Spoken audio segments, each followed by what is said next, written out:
نبی کریم علیہ الصلوۃ والسلام کے کسی ایک صحابی کی بھی بے ادبی کرنا، ان پر تان کرنا، ان پر آبجیکشن کرنا، ان کی گستاخی اور بے ادبی کرنا، یہ حرام حرام اور حرام ہے۔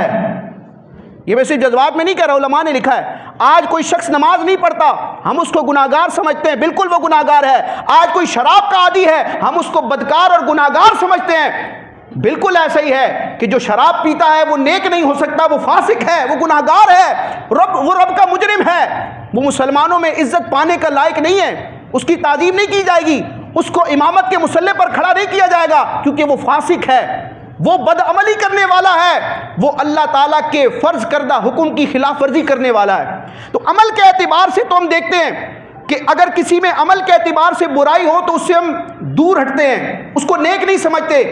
اس کو شریعت کا مجرم سمجھتے ہیں۔ لیکن یاد رکھیں، جس طرح نماز نہ پڑھنے والا شریعت کا مجرم ہے نا،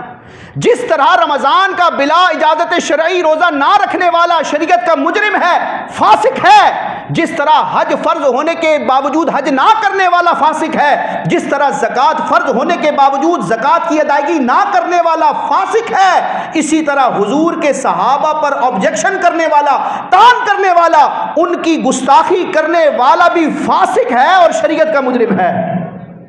لیکن وہاں بعض اوقات طبیعتیں بڑی نرم مزاجی کا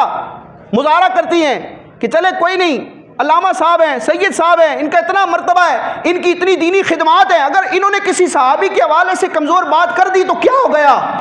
یاد رکھیں، یہ ساری فضیلتیں، ساری بزرگیاں، ساری دینی خدمات اور ساری عبادات بعد میں ہیں، پہلے عقیدہ ہے۔ اور عقیدہ یہ ہے اہل سنت کا کہ اہل سنت کے یہ بنیادی عقائد و نظریات میں اس چیز کو علماء نے ذکر کیا کہ اہل سنت ہونے کے لیے، سنی ہونے کے لیے ضروری ہے کہ حضور کے کسی بھی صحابی پر آبجیکشن نہ کیا جائے۔